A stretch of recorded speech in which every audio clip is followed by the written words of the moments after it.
ஊரை அடிச்சு உலையில போட்ட ஹெல்த் விஜயபாஸ் போலி மருந்துகளை விட்டு ஸ்டாலின் ஆஸ்பத்திரிலாம் அந்த ஊசி மருந்து குப்பையில போட்டான். டாக்டர் மனசாட்சியே இல்லாம போலி மருந்துகளை விற்ற அவனெல்லாம் பாத்தீங்களா? விமான நிலையத்திலிருந்து பார்த்து அண்ணா சிலைக்கு மாலை போட போனார் பாத்தீங்களா? Correct sir. 20 பேர் நிக்கிறான். யாரு? தோட்டக்காரன், கார் டிரைவரு, கையமுத்தி விடுறவன், காலமுத்தி விடுறவன்.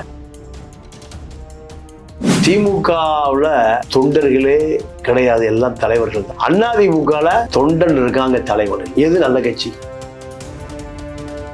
எல்லாம் சேர்ந்து கொள்ளை தான். இதுல யாரு நல்லவன்னு சொல்ல வர? இதுல எடப்பாடிக்கும் பங்கு உண்டு, ஸ்டாலினுக்கும் பங்கு உண்டு, உதயநிதிக்கும் பங்கு உண்டு, ஜெயலலிதா. திமுகவை எதிர்த்தே வளர்ந்தவன் பல கட்சி இருக்கு. திமுகவை ஆதரித்து அழிந்து போனதுக்கு ஒரே கட்சி அண்ணன் திருமாவளவன். இந்த தாவேகா வேட்பாளர் பட்டியலுக்கு ஆள் கிடைக்கும். முசியும் ஆதவும் தேடி பிடிச்சதுதான். ஏதோ ஆட்சிக்கு வந்து எல்லாம் முட்டி மோதி அப்படிலாம் எதுவுமே கிடையாது. அதெல்லாம் சும்மா கிளப்புற வதந்திகள். உண்மையா சினிமா வசனமா? உண்மையா? கெட்டிக்கார முழுகு 8 நாள் ஐ எம் வெயிட்டிங். அவ்வளவுதான்.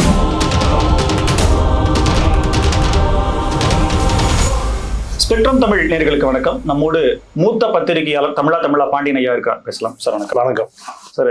அட்மினிஸ்ட்ரேஷன்ல ஒரு பெரிய குழு வச்சு அவங்க கொடுக்குற அந்த இன்புட்ஸ் வச்சுதான் சிஎம் விஜய் அவர்கள் பண்றாருன்னு சொன்னீங்க. அந்த அளவுக்கு கீனா வாட்ச் பண்றவரு இந்த பாம்பின்கால் பாம்பரின்ற மாதிரி மரகதம் முறையில் போன்ற ஆட்கள் வேற கட்சியிலிருந்து வர்றதை அவரு கணிக்க தவறிவிட்டாரா? இல்ல பதவிக்காக தான் இவங்க வந்தா ஊழல் பண்ணுவாங்கன்றதும் அவருக்கு தெரியலையா?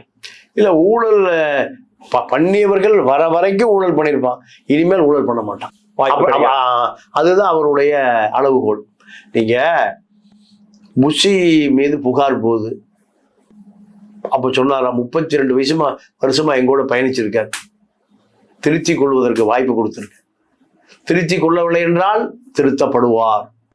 முசிக்காதான் வார்த்தை. இந்த வார்த்தையில சினிமா வசனமா உண்மையான பார்த்துருவ. எவ்வளவு நல்ல இந்த வசனம். மக்களை ஏமாற்றோம். உண்மையா சினிமா வசனமா? உண்மையா? கெட்டிக்கார முழுகு 8 நாள் ஐ எம் வெயிட்டிங். அவ்வளவுதான் சார். அதிமுக நடக்கிறது என்ன சார்? அதிமுகவினுடைய தலைமையை கைப்பற்றுவதற்காக வேற ஒருவர் அமமுகவினுடைய தலைவர் முயற்சிக்கிறதாகவும் கடந்த 10ஆம் தேதி டெல்லியில் நடந்த கூட்டத்தில் அதற்கான முனைப்புகள் காட்டப்பட்டதாகவும் ஒரு தகவல் வருது. அதிமுகவில் நடக்கிறது பெரும் பிரளயமா இருக்கு சார். அணியணியா போறாங்களே சார் வெளியில. இதெல்லாம் ஒரு பிரம்மைங்க. அதாவது திமுகவுல தொண்டர்களே கிடையாது, எல்லாம் தலைவர்கள் தான். அதிமுகல தொண்டன் இருக்காங்க, தலைவன் இல்லை. எது நல்ல கட்சி சொல்லுங்க? அதிமுக தான். ஏன்னா கட்டம் தொண்டன் தானே இங்க வேலுமணி கொங்கு மண்டல தளபதி 25 எம்எல்ஏ ஜெயிக்க வச்சார். கட்சி விட்டு போறாரு. இப்போ தாவேக்காக்கு போறாரு, அங்க போறாரு, இங்க போறாரு, ஊருக்கு போறாரு. கடைசியா ஒரு தொண்டை அவர் வரவேற்றானா? பாத்தீங்களா? விமான நிலையத்திலிருந்து பார்த்து அண்ணா சிலைக்கு மாலை போட போனார் பாத்தீங்களா? Correct sir. 20 பேர் நிக்கிறான். யாரு? தோட்டக்காரன், கார் டிரைவரு, கையமுத்தி விடுறவன், காலமுத்தி விடுறவன், சரக்கு வாங்கி தர்றவன், கலந்து கொடுக்கறவன், 20 பேர் நிக்கிறான். தொண்டை எவ்வளவு தெளிவா இருக்கான் பாத்தீங்களா? அதுதான் எம்ஜிஆர் இரட்டை இலை. சிவி சண்முகம் போறாரு. எங்க இப்ப அறிக்கை விட்டுருக்காரு, பக்கம் அறிக்கை விட்டுருக்காரு. டாஸ்மார்க் சண்முகம். பசுபதினு அங்க ஒரு மாவட்ட செயலாளரை போட்டார் எடப்பாடி. ஒரே நாள கட்சியை கண்ட்ரோலுக்கு கொண்டு வந்துட்டோம். அண்ணன் தம்பி 2 பேரும் வெளியில வர முடியல, நடமாட முடியல. அதாவது மகுடிக்கு கட்டுப்பட்ட நாகத்தை போல அடிமையா கிடந்த தொண்டை இவர் கட்சி விட்டு தாவேக்கா போயிட்டான்னு தெரிஞ்ச பிறகு ஒரு அதிமுக ரெட்டையில தொண்டை யாரு பின்னாடி போல? சிவி சண்முகம் போல அத்தனை தொண்டரும் போய் கட்சி அலுவலகம் கைப்பற்றப்பட்டது. இப்ப யார்கிட்ட இருக்குது? பசுபதி இருக்கு. என்ன ஆச்சு? இதுதான். அதே போல ஊரை அடிச்சு உலையில போட்ட ஹெல்த் விஜயபாஸ்கர் போலி மருந்துகளை விட்டு ஸ்டாலின் ஆஸ்பத்திரிலாம் அந்த ஊசி மருந்து குப்பையில போட்டான். டாக்டர் மனசாட்சியே இல்லாம போலி மருந்துகளை விற்ற அவனெல்லாம் நீங்க எனக்கு 2 சார். நான் மக்களுடைய சாபமா சொல்றேன். கல்வியை விற்றவன், மருத்துவ விற்றவன், 2 பேரும் மதுவை அது கடைசி கொடுங்க. இது 2 அடிப்படை. இது 2 பேரும் வாழ்ந்ததாக வரலாறு இல்லை, சந்ததி நீடித்ததாக வரலாறு இல்லை சார். எவ்வளவு பாவம் சார். கல்வியை கூவி கூவி விற்கிற. 2வது மருத்துவம், போலி மருந்து, எல்லாம் போலி மருந்து. 50,000 கோடி. குற்றச்சாட்டு இபிஎஸ்க்கான ஒரு இழுக்காதானே சார். அவர் ஆட்சியில் கவனிக்கல அப்படின்னா, அமைச்சர் பண்றதை கவனிக்கலன்னா இவ்வளவு ஊழல்களுக்கு சார். அதாவது நீங்களே சொல்லுங்க சார். அதாவது அலிபாபாவும் 40 திருடர்களும் இல்ல சார். நீங்களே நான் தான் சொல்றேன். 4.5 வருடங்கள் எடப்பாடி கே பழனிசாமி எந்த அமைச்சர்கிட்டையும் ₹1 வாங்கினான்னு சொல்லுங்க. விட்டாருல, எதுக்கு விட்டாரு?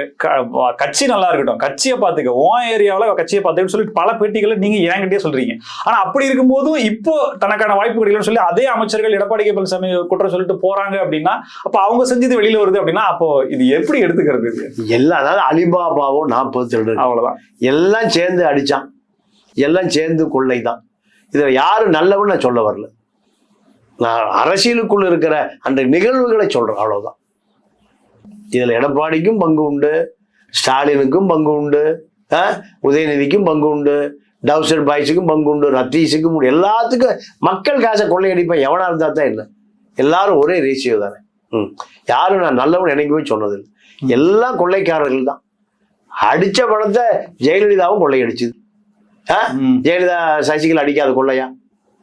அதுக்காக கொள்ளையை அடிக்கல புனிதம் சொல்ல முடியுமா? முடியவே முடியாது. எம்ஜிஆர் ஆட்சி காலத்திலும் நடந்தது.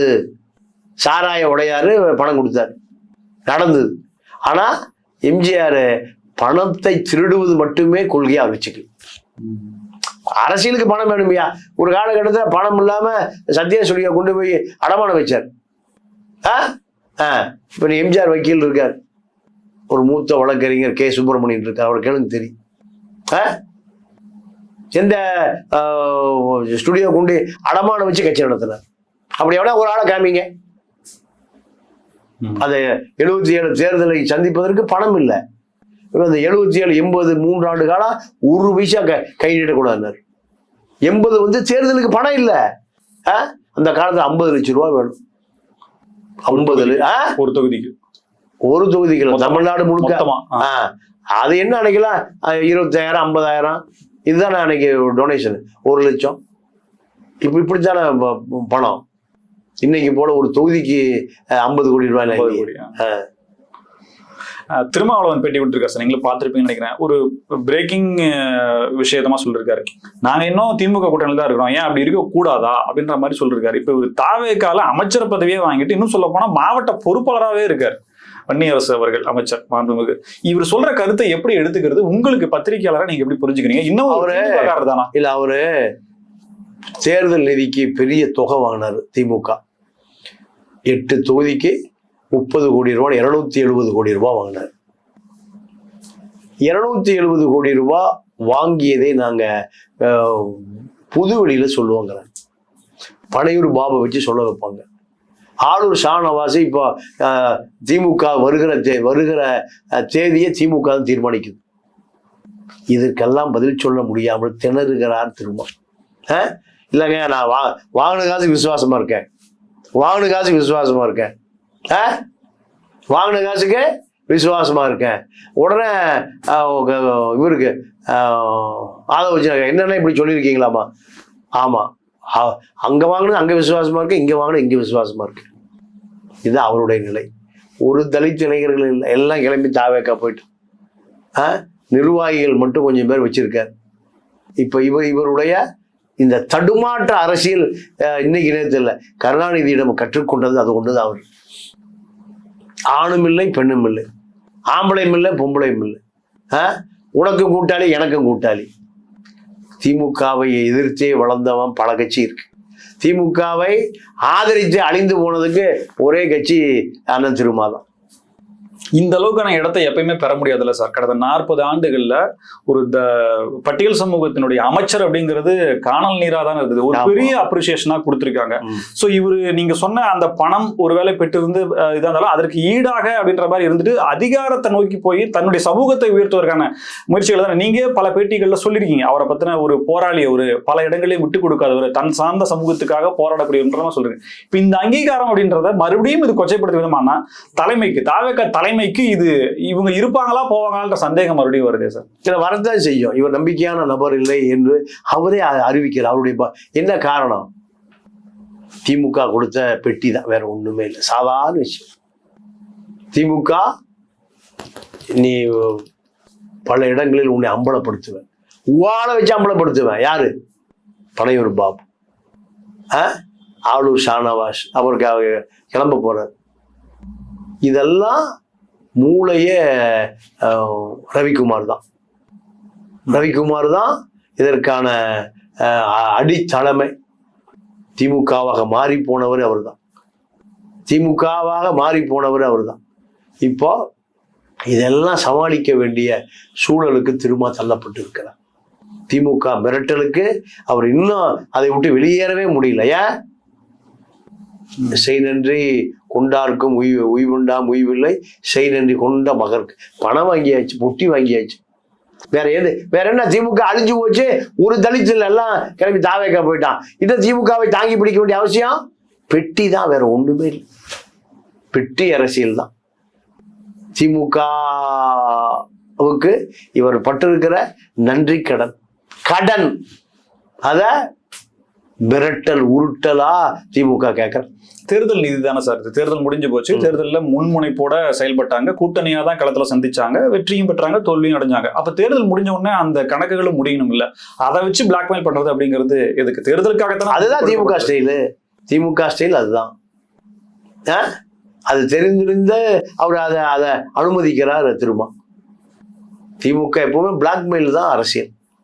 திமுக எம்ஜிஆரையும் பிளாக்மெயில் பண்ணியிருக்கு, வைகோவோ பண்ணியிருக்கு, ஜெயலலிதாவோ பண்ணியிருக்கு. இப்படிதான் திமுக.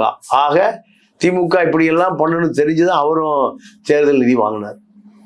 தேர்தல் நிதி தான் இப்போ பெரிய பிரச்சனையே. அதுதான் ஆளூர் ஷானவாஸை வச்சு கூடிய விரைவில் இன்னொரு பெரிய அரசியல் பாம். அதே போல பனையூர் பாபு தயார் நிலையில் வைக்கப்பட்டிருக்கிறார். வெளியால் சொன்னா நம்ப மாட்டான், உங்கால சொன்னா நம்புவான்ல மக்கள். இதுதான் திமுக. இந்த திமுகவை தான் திரும்ப 25 ஆண்டு காலம் தூக்கி பிடிச்சார். 1 ஆண்டு காலம் 2 ஆண்டு காலம் 2000 2026 வரை திமுகவை தூக்கி பிடித்ததற்கு திமுக கொடுக்கும் விலை மதிப்பற்ற பரிசு. இதையும் வாங்கித்தான் ஆகணும். சோ இவரு தாவேகாவுக்கு இணக்கமா போக போக இவர் அவமானப்படுத்தப்படுவார் அப்படிங்கறது நம்ம அதுதான் உண்மை. அதுதான் உண்மை. அதற்கான முயற்சிகளை திமுக எடுக்கும். விஜய் அவர்களுக்கான பர்சனல் பிரச்சனையா அவருடைய மனைவியினுடைய விவாகரத்து போன்ற விஷயங்கள் வருது. இப்போ வழக்கு இயரிங்கும் வருது. இப்போ இதற்கு பின்னால திமுகவுடைய மூவ்மெண்ட் அந்த மாதிரி விஷயங்கள் இருக்கா? இல்ல இது எதை நோக்கி செல்கிறது? இது தாவேகா தலைவரை, தமிழ்நாட்டு முதலமைச்சரை இதன் மூலியமாக எதனும் செக் வைப்பதற்கான முயற்சிகள் இல்ல. இதுக்கு திமுகவுக்கு அதிமுக யாருக்கு சம்பந்தம்? சொந்த பிரச்சனை தான். சொந்த பிரச்சனை, சங்கீதா பிரச்சனை, விஜய் பிரச்சனை, அவங்க குடும்ப பிரச்சனை. இதை வெளியே வராம பேசி சமாதானம் படுத்தாமல் சில இந்த ஜெகதீஷ் பழனிசாமி போன்ற நபர்கள் இதை பெரிதுபடுத்துறான். இதற்கு விளைவுகளை இந்த ஜெகதீஷ் பழனிசாமி சந்திக்க வேண்டி வரும். இது இன்னைக்கு இல்லை, நாளை என்றாவது ஒரு நாள். அந்த அம்மா குழந்தை குட்டிக்கு ஒரு 500 கோடி 1000 கோடி கொடுத்து அந்த அம்மா போய் லண்டன்ல போய் செட்டில் ஆக போகுது. இந்த சைமன் விஜயலட்சுமி தெருவா நாறுது இல்லை, பல 1000 கோடி வச்சிருக்கான் அந்த சீமான். வடசர்வாக்கம் போலீஸ் ஸ்டேஷனுக்கு போலியா? அப்போ கட்டின மனைவியை தாலி கட்டாமல் அவளோடு உறவு கொண்ட அயோக்கிய இந்த சைமன் அதுக்கு ஒரு பெங்களூர்ல செட்டிலா இருக்கு ஒரு வீடும், அது வட்டி வாங்கி சாப்பிட்றதுக்கு சில கோடிகளும் கொடுக்க முடியலையா? உன்னுடைய வாழ்க்கை தரத்துக்கு ஒரு நாளைக்கு உனக்கு மாசம் 1 கோடி ரூபாய் செலவாகு. 20 பவுன்சர் வச்சிருக்க, 20 லட்சம் ரூபாய் சம்பளம் கொடுக்குறான். எங்க போனாலும் 8 வெளிநாட்டு கார், 8 வெளிநாட்டு கார், அதுக்கு 8 டிரைவரு, நீ புருஷன் முன்னாடி 2 பேர் இருக்க, 15 வேலைக்கார, 1 கோடி ரூபாய் உன்னை ஏது வடபழனி பஸ் ஸ்டாண்ட்ல படுத்து கிடந்த இந்த ஆள் நீ. அதே தான் இந்த ஜோசப் விஜய், அந்த அம்மா குழந்தை கூட்டிட்டு எங்கேயும் செட்டில் ஆக போகுது. நீ ஒரு படத்துக்கு சினிமா காலத்துக்கு 500 கோடி ரூபாய் வாங்கின, உன்னுடைய உழைப்பை பூரா அந்த குழந்தை குட்டி கொடுப்பதற்கு என்ன யோசனை?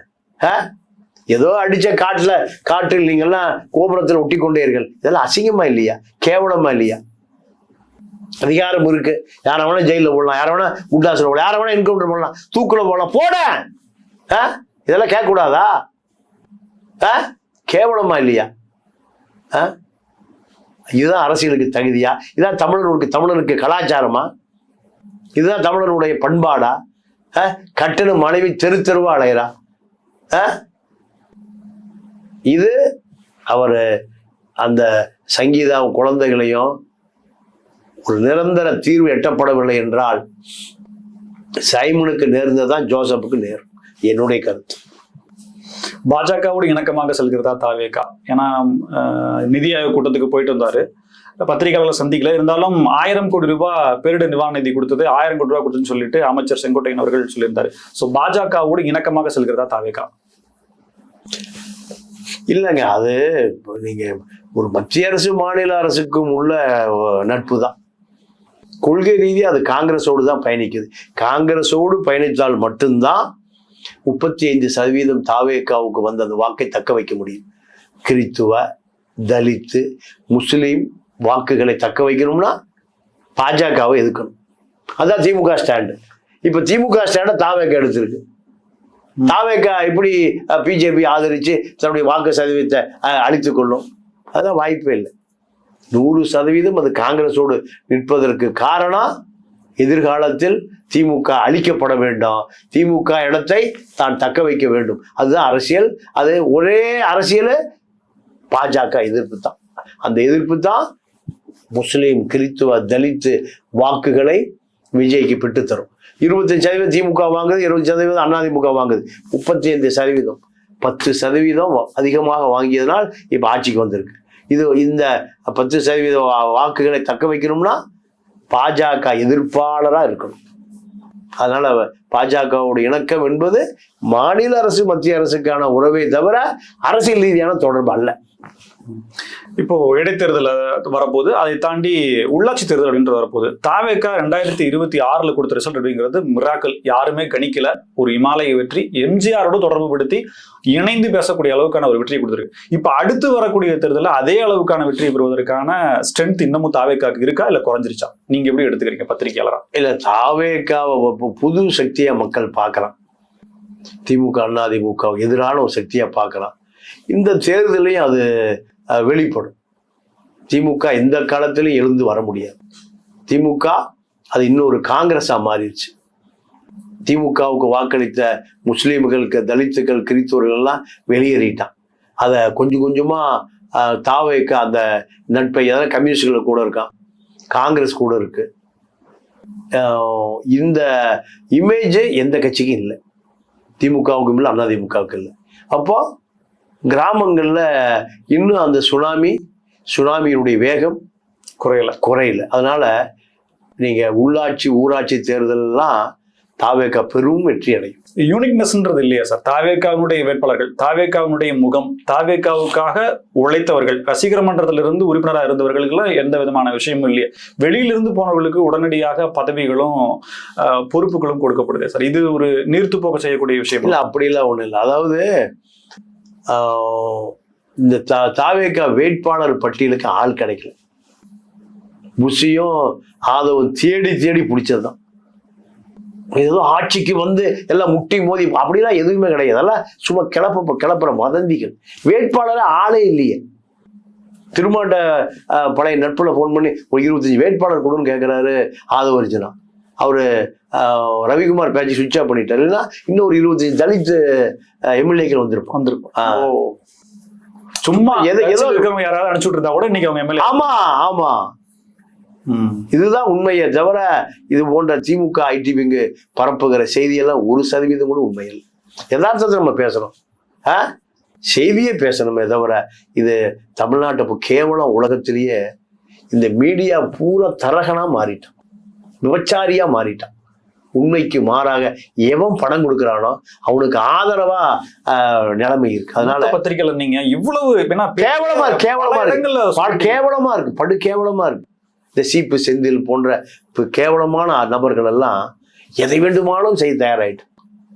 இது ஊடகவியலாளருக்கான அறமா? அது 5 லட்சம் 3 லட்சம் சம்பளம் கொடுத்து 50 பேரை வச்சிருக்கான் திமுக வார் ரூம்.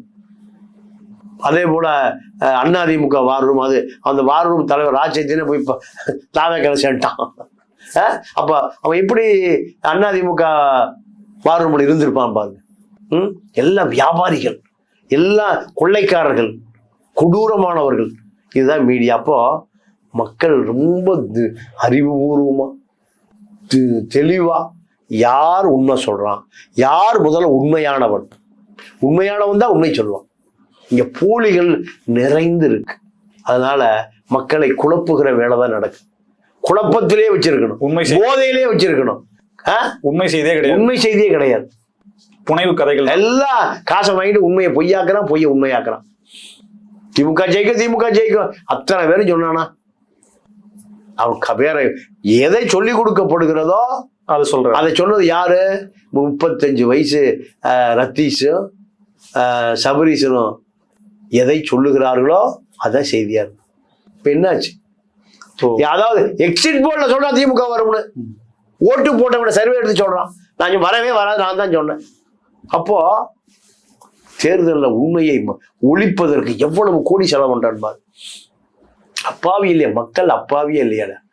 உனக்கு வரி செலுத்துறவன் அந்த வரியை திருடிட்டு அந்த மக்களை ஒழிப்பதற்காகவே நீ பயன்படுத்தப்படுகிறாய்னா இந்த ஊடகத்துக்கு அறமாது. மிக்க நன்றி சார், பல்வேறு தகவல்களுக்கு நன்றி. நன்றி. எங்களை மீண்டும் சந்திப்போம். இணைந்திருங்கள் ஸ்பெக்ட்ரம் தமிழோட. நன்றி நேர்களே.